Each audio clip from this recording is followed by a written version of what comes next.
Could Juan Soto get traded to the Cardinals? What players in the Cardinal system would the Nationals find appealing?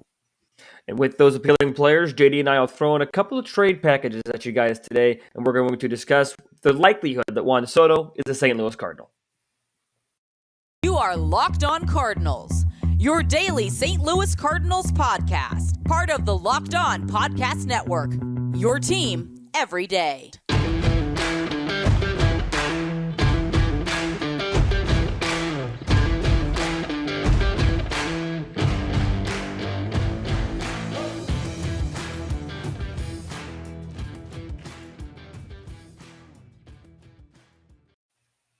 Hello and welcome to Locked On Cardinals. It is July the 21st. It is if memory serves, a Thursday. Is that where we're at, Lucas? You know, these All-Star breaks get me all screwed up on the days of the week. I'm JD Haffern. That's Lucas Smith. We want to thank you guys for making Locked On Cardinals your first listen of the day. The Cardinals aren't playing baseball today, Lucas, but it doesn't mean we don't have a lot to discuss. Today is Juan Soto trade day on the show, so we're going to jump into this next. But first, Lucas, I want to check in on you because you were feeling a little bit under the weather. How you doing, buddy? You okay? I'm good. It gives you an opportunity to kind of run the show today, so I'm happy for that. But yeah, I'm good. I woke up and I just felt that there's like a knife in my throat and everything. So I feel a little bit better now. We're going to roll with it. It's kind of funny that the promotional T-shirt I got has a mask on. Maybe I need to check for COVID, but we'll see. Feeling a little bit better. We'll be good, and I'm excited to talk about the possibility of one of the top three players in the game being a Cardinal. All right, Juan Soto is who we're talking about, who, as you mentioned, one of the best players in the game, possibly the best hitter in baseball, Lucas. Not best young hitter, but the best hitter all around in the game. Just give you a little background on what he's done so far. He's won a batting title. All right, he hit 351 in 2020. Yeah, it was the COVID year, but still a batting title nonetheless. He's a two-time Silver Slugger Award winner. He's won a World Series title. He finished second in the MVP voting last year to Bryce Harper when his WAR was 7.1, and he's only 23 years old. He will turn 24 in October. Now, this year, people have been kind of like, well, he doesn't seem like the same Juan Soto. His number's a little bit down. Doesn't quite reflect how good he's been. This year, he's hitting 250. So you're kind of like, 20 home runs. Okay, that's pretty good. Here's a weird stat. You ready for this one? 20 home runs, 43 RBIs, Lucas. So of 43 RBIs that he's got, 20 of them are himself. That's how bad the Nationals are. He's been walked 79 times, which is by far and away the highest amount in the league. Second place, Max Muncy of the Dodgers, 55 walks. 79, 55. Mathematically, that is a 24-walk difference. That's pretty good. He's a dangerous hitter, and people around the league know it, don't they? They know it for sure, and he won the home run derby as well, so you can add that to his resume list. And these down years are going to happen. We've seen Paul Goldschmidt struggle out of the gate for years, but we see these stars struggle, right? I'm sure that the pressure is on Juan Soto. Not a contract year yet. You got him under team control for one more year after this, or the Nationals do right now. So, there's still the pressure. This is somebody that has turned down $440 million over 14 years. So this is somebody that knows what his worth can be, whether it's over a short time, taking more money over a short time, or becoming baseball's first $500 million player. This is somebody that can hit. This is somebody that is charismatic. This is somebody that shined on the world stage, both in the Derby and in the World Series you mentioned a couple years ago. Every single team, whether you are the Cardinals or the Yankees or the Dodgers, whoever is involved in trade talks, I've even seen the White Sox in trade talks, reports that are trade talks. Every team gets better in 2022 instantaneously when you acquire Juan Soto. The question is, how does your team look like after this year based on what you have to give up? And that's part of the equation. Yes, it is. Now, Jim Bowden from The Athletic wrote a piece, and he went through a bunch of the teams that have a realistic chance of trading for Juan Soto. So, teams like, Oakland and the Pirates, like he didn't put any of those guys on there. People who genuinely could make an offer. So, as you mentioned, he's got some years of control after this on his current contract. So, actually, it's 2.5 years, which remains. So, it makes him attractive. It makes him attractive. It's not only the big markets, as you mentioned, like the Yankees, the Dodgers, and the Mets, but also the mid to smaller markets like St. Louis, Seattle, San Diego. Now, in return for Soto, the Nationals want multiple major leaguers and top prospects, according to Jim Bowden. But also, according to sources, they want to offload the bad contract of pitcher Patrick Corbin, which is you see what he's done, and you got to shake your head because you're like, oh, gosh. Now, let me break down the Corbin stuff for you real quick. He's also got 2.5 years left on his $140 million deal that he signed after the 2018 season. Now, the track record hasn't been great. Since 21, he's been the worst. And I'm not joking here. The worst starting pitcher in the major leagues with a 5.84 ERA in 50 starts. He's making $23 million this year. He's set to make $24 million next year. And then in 2024, it shoots up to $35 million for one Patrick Corbin. Now, I don't want to just bag on him because other than that stuff, there are some good things about him, Lucas. Some positives, his age. All right. He just turned 33 this month. So you would think there would still be some life left in his arm. So we're not dealing with somebody who's 37 and is going to be almost 40 at the end of the deal. As bad as he's been since 2020, in 2019, he actually was very, very good. He helped lead the team to a World Series championship with a 14-7 record. He had a 3.25 ERA, was the winning pitcher in Game 7 of the series. So he's had success. Also for the Cardinals rotation, they currently have Michaelis, Wainwright, Hudson, Palante, and Matt's coming back from the injured list. Now, when he's healthy, or if Liberatore is in there, you've got a left-hander, Flaherty, another righty when he's healthy. So adding another left-hander and moving Palante back to the bullpen kind of solves two issues for you. You get the starter that you want, and you fill that bullpen hole, which currently has like Drew Verhagen in it, even though he's hurt. TJ McFarland currently residing there. They haven't had much success this year. So if you move Palante back there, you add a good piece to your bullpen, and you get a starter. The problem is in the last 2 years, he hasn't been very good, has he?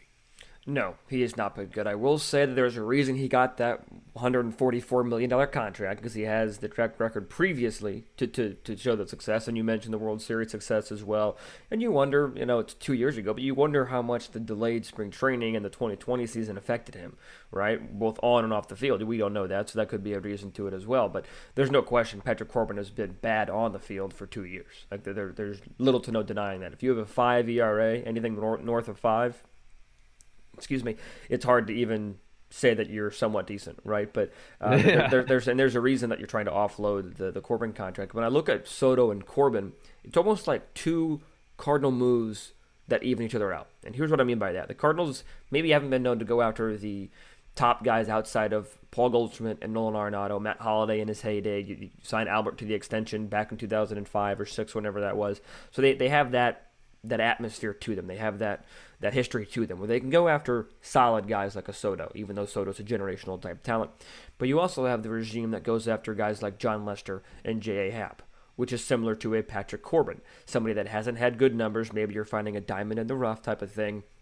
We were just trying to revitalize somebody's career, because even though he's only 33, I would argue that Patrick Corbin needs his career revitalized because of what we've seen from the numbers. So there's an argument. Obviously, there are so many different layers to this that we can discuss for days on end, right? But on the surface there, it does look like two Cardinal moves wrapped into one. And while the offense might not be the biggest problem, Soto makes the team better, period. And you solve a problem pitching-wise by getting a new arm in there. Maybe a fresh start helps them. We've seen a fresh start help with the mustached man of Matt Carpenter. Who's to say a fresh start can't help Patrick Corbin as well? Oh, can you imagine if you got the success that Carpenter's seeing in New York on the mound for Patrick Corbin in St. Louis? And sometimes you just need a change of scenery, as you mentioned. The Nationals haven't been very good the last couple of years either. It's not surprising that people's numbers are down. I mean, how bad was Lester with Washington? And then he comes over to the Cardinals, has a bumpy first start, gets a tip from Wainwright to start throwing his cutter more, and boom, he starts having a lot of success for the team. And in fact, I was one of those guys that was hoping that he would come back for one more year after the amount of success that he had with the Cardinals at the end of last season. So change of scenery, getting around a winning culture once again can do some wonders for people. So maybe that's something that Corbin could use, and maybe the Cardinals could find that good Patrick Corbin that he had just 2 years ago still inside him, because it hasn't been an injury thing really with him. It's just been giving up a lot of home runs really, and just bad numbers overall. So perhaps that'll help turn things around. So we're going to talk about some of the players that the Cardinals might have to give up, who would be appealing to the Nationals in a trade offer for Juan Soto and Patrick Corbin. We'll get into that next. But first, let's talk about Sports Card Investor app, because I don't know if you've toyed with this thing yet, Lucas, but the world of sports card reimagined is at your fingertips. The Sports Card Investor app is the hobby's most powerful resource. You can quickly check the value of your favorite cards. You can find great deals and profit from the hobby that you love. Available completely free. That's a bonus. In the Google Play and Apple App stores, the Sports Card Investor app is a must-have for all baseball fans. They now have over 630,000 cards in the app. And that's not just Major League Baseball. That's every sport you can imagine, whether you're into basketball cards, football. They've even got Marvel cards. Those are available too. Breakout stars or prospects debuting. You can check the value of or find great deals on their first cards. Now, off the top of your head, Lucas, I know you haven't looked this up. Who do you think is the top baseball card right now? Like when you go onto the app, the first one that pops up as far as baseball goes, who do you think it is? I'm going to go Shohei Ohtani, I guess. Shohei Ohtani. That would be an incorrect answer. It's Julio Rodriguez. You get no points this round. His 2019 Bowman Chrome prospect card, it pops up right away, right when you log on. Boom. It'll pop up and it tells you who's selling it, if it's a good deal or not. They've got the arrows pointing up or down, green and red to just stand out to you so you know if it's a good deal or not. The next card that isn't Julio is Juan Soto's 2018 Topps update. So these cards are available. You've got nostalgia and old players. You go back in time and see how much your favorite old cards are worth today. One of your favorites, obviously, is the Wizard, right? The Wizard, Ozzie Smith. Can't get no better shortstop defensively. None. Ozzie Smith cards from his early years with the Padres onto his Hall of Fame years with the Cardinals. They're available. Download the Sports Card Investor app today, available for free in the Google Play and Apple app stores, or go to sportscardinvestor.com/lockedon. So when you discuss making a trade for Juan Soto and Patrick Corbin, as it seems to be, you're going to have to give up something. We've talked about this before, Lucas, where to get something, you got to give up something. And boy, are the Nats going to want some big pieces out of the Cardinals system if you're going to make a trade with them. Now, to go back to Jim Bowden's article, he brings up the team's history, which you brought up just a few minutes ago, of trading for superstars like they did with Goldie and Arenado. A package, he says, according to him, would likely start with their number one prospect. He's the 7th-ranked overall prospect, third baseman Jordan Walker. Now, we're familiar with him. In case you aren't, Walker is 6'5", 220 pounds. He's only 20. He's currently at Double-A Springfield, where he's hitting .304 with 8 home runs, 35 RBIs. And the surprising stat to me, 15 stolen bases for the 6'5", 220-pounder. That dude's stealing bases out there. He's got an OPS of 878. He's a monster, isn't he? He's remarkable. And the only question is, where are you going to play him? Drafted as a third baseman, obviously you've got Nolan there. You know, maybe he could play first. You've got Goldie, the DH. There's an argument to be made, if you really want to look for it, that there could be a logjam at first, second, and third, and DH with Goldie, Arenado, Gorman, Walker. You know, you've got that argument there, right? And especially the timing of age, timing of contracts and things. But Walker's ridiculous. Walker is legit.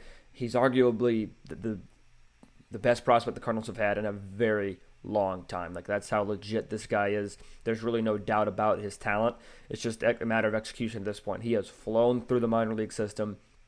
He's one of the rare kids that was drafted out of high school for the Cardinals. We mentioned it earlier this week that they drafted college-heavy guys. He was a high school guy. That's why he's so young, but he's still at Springfield. So he's somebody that they're not going to rush. They're going to let him develop. You know, he said no to Duke to go play professional baseball with St. Louis Cardinals. That's how good this guy is. Jordan Walker. If it's going to be in a package to get Soto, that's probably one of the few packages I would be okay giving up Walker, but that's a maybe. Yeah. So Walker, obviously a big piece. We'll put him in there. Shortstop Mason Wynn, number 4 in the Cardinals system. He's the 89th overall prospect in baseball. Also 20 years old. He's 5'11", 180 pounds. Also at Double-A Springfield. Now, he started the year in A-ball at Peoria, where he was dominating. He was hitting .349 in his first 33 games, so they promote him. At Double-A, he's hitting .260, 6 bombs, 24 RBIs, 10 stolen bases in 42 games. You've probably noticed over the All-Star weekend, it was him and Walker that were in the Futures game. He's got a cannon for an arm, threw it over 100 miles an hour from shortstop to first base during the Futures game. So people are well aware of the talent that Mason Wynn offers, and he's a shortstop, which is something that a lot of teams want to get their hands on. It's a tough position to fill. There's no doubt, and I saw a story today. I forget where I read it or saw it or viewed it. It's taking so much content these days that Mason Wynn heard about O'Neal Cruz's 97-mile-an-hour throw, shortstop for the Pirates, and said, "Okay, I'm going to beat that if I get a chance." And he did, and he blew it out of the water. 3 miles an hour might not sound like a lot, but that's pretty impressive. To go from 97 to 100. I think any trade package has to include these two guys, or at least if you don't include Walker, then you're going to have to give up maybe Wynn, Liberatore, Herrera. Like, you're going to have to give up more guys. Burleson maybe, or maybe you just part ways with Walker and Wynn, and you go with other. There's so many different avenues you could go, and the price is only going to go up as we get closer to the August 2nd trade deadline. Mason Wynn, I know at least in Cardinal Twitterverse, is a fan favorite. People are really high on Wynn as well. Yeah, and obviously the league is with him being 89th overall. So those are the two big prospects. You've also you mentioned maybe other pieces that could be added. So Matthew Liberatore, apparently Bowden says that the Nationals aren't high on him. Doesn't mean they wouldn't take him, but apparently they're not high on him. It does not mention Ivan Herrera, who are actually the two prospects rated higher than Wynn in the Cardinals system, according to MLB.com. Other names he mentioned, outfielder Alec Burleson, who is tearing the cover off the ball at Memphis. He's hitting .341, 16 home runs and 65 RBIs in 78 games. That's crazy. Former first-round pick last year, right-handed pitcher Michael McGreevy, who was also with AA Springfield, where he's 5-2 with a 3.98 ERA. He's got 46 Ks in 52 innings. Now, as far as players on the roster, now those are the prospects. He also mentioned that the Nationals are going to want some major league players who are already in the league. So if you go to a website, which we've both found very addicting recently, baseballtradevalues.com. If you haven't seen it yet, you should go tinker around on there. It's a pretty fun site. But Dylan Carlson is the biggest asset, according to this site, in the franchise. Okay. Bowden mentions Carlson or Tyler O'Neill could be moved, and that the Nationals would clearly be interested in Nolan Gorman, Brendan Donovan, and Juan Yepes. Now, he's not saying that all of them have to be included. Don't get it wrong here. You're not giving all of these people up, but these are all kind of if you come up with a package that includes a mix of these names, the Nats would most definitely listen in and be very much interested. Out of any of those players, or is there anybody there that you wouldn't trade? I mean, it's hard to say that when you look at a guy like what you're getting, right? But Dylan Carlson, to me, I know that he's had his struggles, but to me, he's the last outfielder I trade. I try and give Mike Rizzo, the general manager of the Nationals, every package I can that doesn't include Carlson. I would borderline give up Bader and O'Neill before I give up Carlson. I know that might cause some ruffles and people might call me crazy for that, and I understand that you might call me crazy for that, but I just love Carlson. I really do, and you really wouldn't be too much out of the water if you do give up O'Neill and Bader. I know Bader's hurt right now, so that might cause a ruffle and some things. It might cause the trade, from a Cardinal standpoint, to be a little, less firepower, but if you go Carlson, Soto, maybe you call up Alec Burleson, I mean, that's a deadly outfield right there, if you do have to give up Bader O'Neill. But Carlson is probably the one that I don't want to give up. I know he's the most valuable on this site that we've been playing with. But Carlson, to me, is just insanely good, and it would be hard to see him go. Other people, obviously it would be hard to see Walker or to see Gorman go. But to me, Carlson, that would hurt the most because of how exciting I think Carlson can be as a player. Yeah, I mean, we're talking about a young talent switch hitter. We've seen what he can do in center field now. I mean, they haven't missed a step defensively in center field since Bader's gone down, and that's because that's Carlson's normal position. He was a center fielder coming up, moved to right because Bader's so good in center, and they didn't need him to play there. So he's definitely a very talented young player, has a lot of upside, and you can see why the Nationals would be all over trying to get Carlson included in a package. So speaking of packages, we're going to get into some trade deals, some packages that we've come up together along with that website, baseballtradevalues.com, kind of using their way of showing what players are worth to see what we can put together to get Juan Soto from the Washington Nationals. We'll be doing that here in just a moment. But first, if you're a snacker and you also like your sweets, you want to listen up because Built Bar, the people who invented healthy and tasty, have a new gift for your taste buds. You probably tried the amazing coconut brownie chunk Built Bar, but your friends at Built have given coconut brownie chunk the Puffs treatment. The coconut brownie chunk Built Bar flavor that you love so much, now available in a deliciously chewy marshmallow covered in 100% real chocolate. It's genuinely like a fluffy cloud of coconut brownie goodness. And the kicker is they're good for you. You may not believe me, but they are. They're low calorie, low sugar, high protein, and all delicious. Coconut brownie chunk puffs are only here for a limited time. Go to Built.com now to make sure you don't miss out because they're going fast. Instead of reaching for the caramel corn or the candy, you go for these instead, and you'll appreciate them.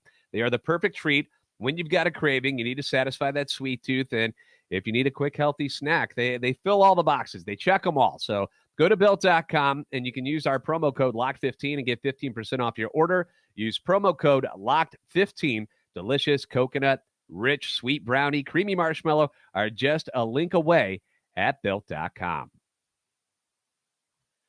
All right, so Juan Soto and Patrick Corbin, or maybe just Juan Soto by himself. What would it take to actually get them, or just him, in a Cardinals uniform? Now, we've kicked around some names that the Nationals would be interested in, according to the the pros, the guys who are writing the articles and saying these are the guys that they would want. So we put together a few deals here, and we're going to flash them up on the screen for you, and then we'll discuss each one and tell you why we think this could be a good deal or a bad deal for the Cardinals. So, Lucas, what do you got for us first? I got a couple of disclaimers first. JD is the one that has done most of these packages, if not all of them. So shout out to JD for coming up with them. But also, we recognize that there are more layers to this than just what this website says. This is a fun toy. This could give us a great avenue for discussion, which is what it's doing. But you recognize there's more to it. Just wanted to say that just very quickly. Props to JD and things of that nature. So if you're listening, don't worry. We'll obviously tell the players we're talking about. So this first one, it's a Corbin and Soto package deal. That's what the Cardinals are going to get. Nationals getting Dylan Carlson, Paul DeJong, AAA Player of the Week, Paul DeJong, yes. Jordan Walker, Cody Whitley, and Jake Woodford. So you've got some upside with Woodford and Whitley, and obviously Walker and Carlson, DeJong being the only minus on this website that it gives. What do you like and don't like about the deal of Corbin Soto for Carlson, DeJong, Walker, Whitley, and Woodford?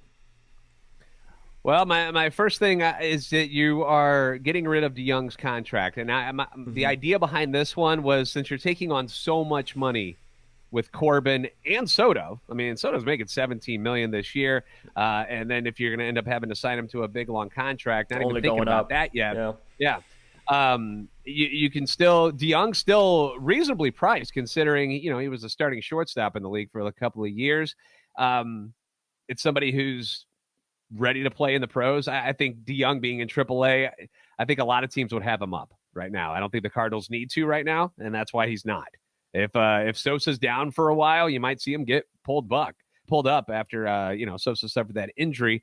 You've got Woodford, who I don't know if he's got a place on this team anymore. Like his time, he's coming in and he's out, he's in, he's out. There's not really much room for him. Whitley, I don't know. He's a good arm, but I don't know if he's got a place in this bullpen either. So those are some added pieces who are major league ready and can be in the national starting rotation or in their bullpen right away.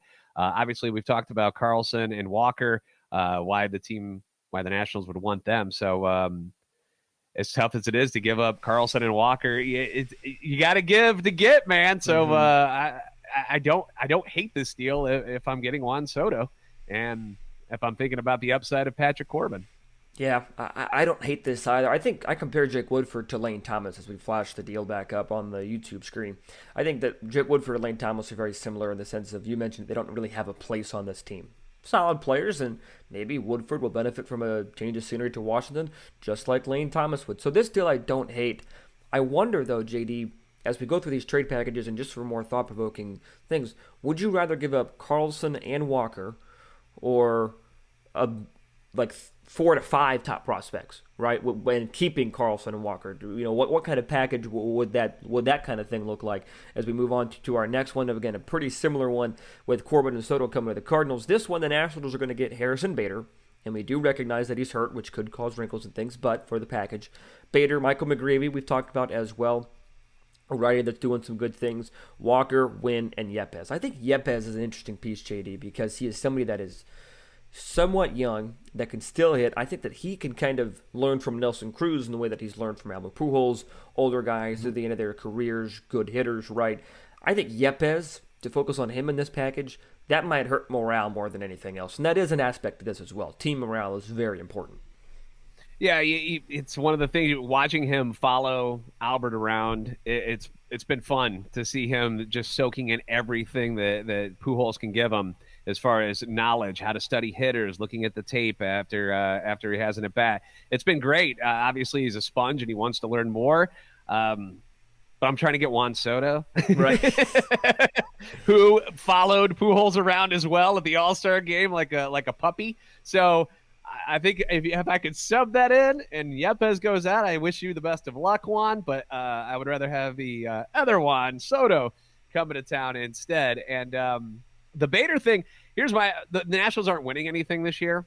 So I don't think it hurts having Bader in a deal as much as we think it does, because they're not playing for this year. They're going to be playing for the future. And sticking a Gold Glover like Bader in center field, still 28 years old, 27 years old. So he's got still plenty of good years ahead of him. So I don't think it'll hurt as much. Plus, they're getting the first-round pick pitcher McGreevy from last year, who's got a lot of upside. And then you're also getting Walker and Wynn. So this is obviously a more prospect-heavy deal, which maybe is more appealing to the Nationals. I think that the Cardinals say yes to this one before the Nationals do. I think that of all the trades we're going to discuss, this is probably my favorite, but also maybe the most unrealistic. Maybe just because I think I tend to agree with the reports that they're going to want more major league players than just Bader and Yepez. But this is my favorite one from the Cardinals standpoint. I think if I'm John Mozeliak, I'm saying yes to this in borderline a heartbeat for Bader, McGreevy, Walker, Wynn, Yepez for Corbin plus Soto. I like that one a lot. Moving on, another Corbin plus Soto. This one's the opposite. This one's major league heavy, JD. It's Carlson, DeYoung, Gorman, and McGreevy. So McGreevy being the prospect, Gorman a little bit of an unproven prospect, right? DeYoung, AAA, Carlson. This one's interesting because it's major league heavy. Yeah, and there's no Walker and there's no Wynn involved, which I don't know if the Cardinals can get away with that because the Nationals may not. But Gorman, I mean, arguably, at least you kind of know what you're getting already. He's proving at the major league level right now that he can hit for power. And defensively, he's not been that bad. He hasn't been much of a liability. He's had a couple of rough spots here and there, but you can see that he's getting more comfortable. And it's shown out on the field that he can pull off playing second base, or they can move him back to third. They don't have to play him at second base in Washington. You can move him over to third if you need to. So, again, you get to offload the DeYoung money, which is good for the Cardinals, but again, it's not so bad when the Nationals are getting rid of that Corbin contract, which is so heavy in the back end there. So and then you're getting they're one of their top pitching prospects in McGreevy again, but again a lot of proven players already at the major league level coming back to Washington. Based on this website, it's actually pro Cardinals, but when you see the numbers, there's the value there. But I think this is one that's I would do it in MLB The Show. I'm not sure this one's extremely realistic, but I like this one from MLB The Show standpoint. Let's get to one where we have one somewhere in these things where it's just a Soto package. There it is. So this one's just a Soto package. We're going to finish up with this one. Soto, we're jumping to the Cardinals. Dylan Carlson, Lars Nootbaar, Mundo Sosa, Jordan Walker, Mason Wynn going to the Nationals. To the Nationals. This one's fascinating. Do you like this one more or less because of no Corbin? Ugh. Well, I hate it because you have to give up Walker, Wynn, and Carlson. Right. That's a tough one to swallow there. But again, you don't have to take on that extra money, which is the real downside of Corbin. I mean, you could think you can work with him as a player, but when you see that he's going to make $24 million next year and then it goes up into the 30s the following year, that's where you're kind of like, oh gosh, do I really want to pay $30-something million for Patrick Corbin, when you don't know if you can turn him around or not. So this is focused just on Soto, and gosh, it's a lot. And I still think the Cardinals still need starting pitching, which is kind of an issue here. Even if you add Juan Soto into this lineup, you're still missing a starting pitcher that you hope can be one of your top three pitchers heading into a playoff run. So that'd be my only knock against it. Is part of me kind of wants Corbin because I want to see if they can fix him, and then he becomes a solid starter for the team. I agree. I think that the two biggest things as we kind of start wrapping up here with this deal is that number one, a couple things actually. I'm not going to number it. If the Cardinals don't get Soto and they go out and get two pitchers, a starter, a reliever, two starters, whatever, borderline you could call that more of a win for the team because you don't give up the farm, you improve the actual weakness, right? But also you look at the layers that are in this with the team chemistry, because even that last deal, it didn't have Yepes on it, but Dylan Carlson's a fan favorite. I mean, it's not just surface level, like I said, playing MLB The Show, playing on this website. It's not just players going back and forth. These are human beings, right? I know it's a business. I know all that. But you still have to look at, the trade in 2014 when the Cardinals gave up Alan Craig and Joe Kelly, that killed team morale. Yeah, you got John Lackey for a little bit. He was somewhat positive, but losing Craig and Kelly were detrimental to the morale of the team. And morale goes a long way, in my opinion. I truly believe that it's still a human game, even though it is a business. So there are a lot of different layers to this.